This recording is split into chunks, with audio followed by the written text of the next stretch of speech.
राधे राधे दोस्तों, स्वागत है आप सभी का आपके अपने चैनल सनातन धर्म पर। दोस्तों, आज की वीडियो में हम जानेंगे श्रावण शिवरात्रि व्रत कथा के बारे में। धार्मिक मान्यता के अनुसार श्रावण शिवरात्रि का व्रत रखने से और व्रत कथा का पाठ करने से सुख समृद्धि और सौभाग्य की प्राप्ति होती है और व्रत कथा सुनने के बाद ही व्रत और पूजन का संपूर्ण लाभ मिलता है। श्रावण की शिवरात्रि व्रत कथा जानने के लिए वीडियो को पूरा देखें। वीडियो अच्छा लगे तो इसे लाइक जरूर करें, साथ ही वीडियो को शेयर करें। यदि आप चैनल पर पहली बार आए हैं तो चैनल को सब्सक्राइब करना ना भूलें। बेल बटन को भी प्रेस कर दें जिससे नई वीडियो का नोटिफिकेशन सबसे पहले आपको मिल जाए। दोस्तों, इस बार सावन की शिवरात्रि का व्रत 15 जुलाई दिन शनिवार को रखा जाएगा।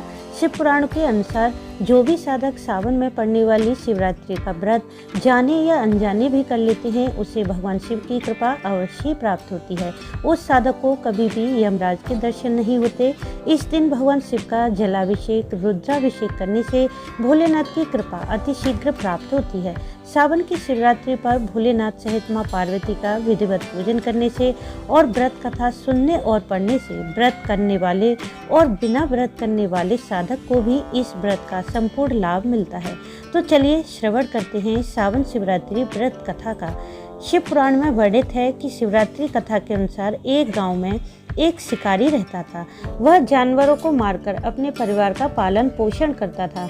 उस शिकारी पर उसी गांव के एक साहूकार का कर्ज था, इसलिए साहूकार ने क्रोधित होकर उस शिकारी को शिव मठ में बंदी बना दिया।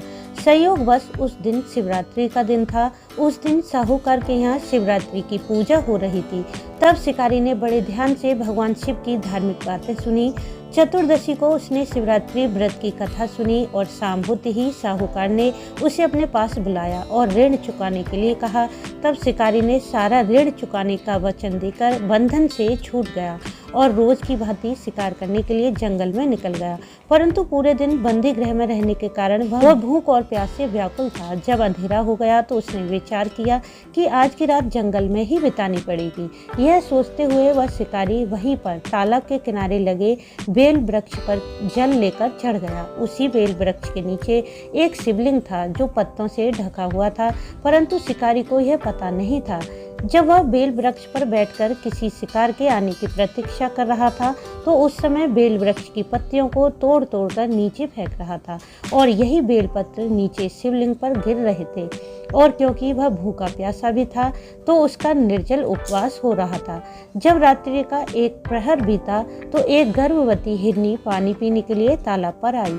उसे देखते ही शिकारी ने धनुष पर प्रत्यंचा चढ़ाकर ज्यों ही प्रत्यंचा खींची तो हिरनी बोली कि हे शिकारी, मुझे मत मारो, मैं गर्भवती हूँ। जल्द ही मैं एक बच्चे को जन्म दूंगी। यदि तुम मुझे मार दोगे तो तुम्हें 2 जीवों को मारने का पाप लगेगा। मैं तुम्हें वचन देती हूँ कि जब मैं अपने बच्चे को जन्म दे दूंगी तो उसके बाद तुम्हारे पास वापस लौट आऊंगी, फिर तुम मुझे मार लेना। यह सुनकर शिकारी ने अपने धनुष की डोरी ढीली कर दी और हिरनी झाड़ियों में लुप्त हो गई। इस प्रकार धनुष की डोरी चढ़ाने और ढीली करने पर संयोग से कुछ बेलपत्र टूटकर अनजाने में ही शिवलिंग पर गिर गए और शिकारी की अनजाने में ही प्रथम प्रहर की पूजा हो गई। थोड़ी देर बाद दूसरी हिरनी तालाब पर पानी पीने आई और शिकारी ने प्रसन्न होकर फिर से अपने धनुष पर बाण चढ़ाया। इसे देखकर वह हिरनी बोली कि हे शिकारी, मैं अपनी बहन और पति की खोज में भटक रही हूँ। अपनी बहन और पति से मिलकर मैं शीघ्र ही तुम्हारे पास आ जाऊंगी, इसलिए इस समय मुझे मत मारो। अब शिकारी ने उस हिरनी को भी जाने दिया। 2 बार शिकारी शिकार खोकर बहुत ही चिंता में पड़ गया।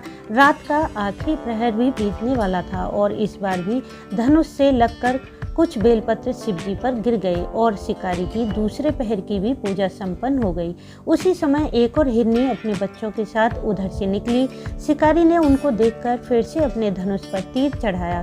तब उसे देखकर हिरनी बोल उठी कि हे शिकारी, मैं इन बच्चों को इनके पिता के हवाले करके लौट आऊंगी, इस समय मुझे मत मारो। शिकारी हंसता हुआ बोला, सामने आए शिकार को छोड़ दूं, मैं ऐसा मूर्ख नहीं हूँ।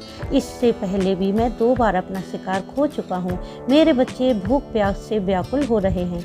तब हिरनी ने फिर से कहा कि जैसे तुम्हें अपने बच्चों की ममता सता रही है, ठीक वैसे ही मुझे भी अपने बच्चों की चिंता है। तो हे शिकारी, मेरा विश्वास करो, मैं इन्हें इनके पिता के पास छोड़कर तुरंत ही लौटने की प्रतिज्ञा करती हूँ। हिरनी का दुख भरा स्वर सुनकर शिकारी को उस पर दया आ गई। उसने उस हिरनी को भी जाने दिया।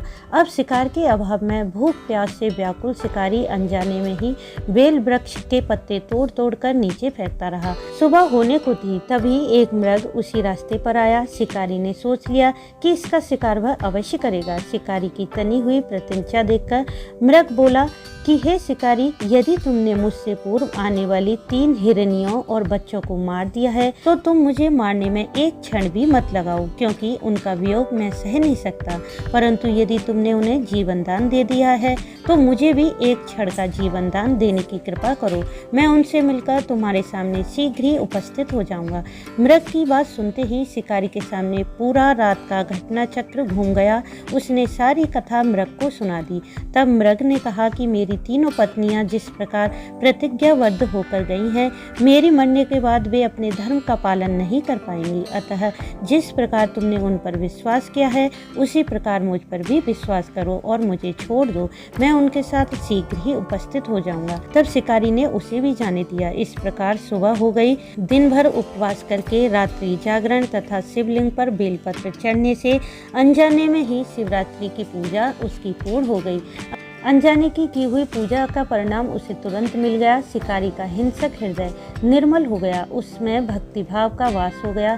थोड़ी देर बाद ही वह मृग परिवार शिकारी के सामने उपस्थित हो गया ताकि वह अपना वचन पूर्ण कर सके। जंगली पशुओं की ऐसी सत्यता, सात्विकता और सामूहिक प्रेम भावना को देखकर शिकारी को बहुत ग्लानि हुई।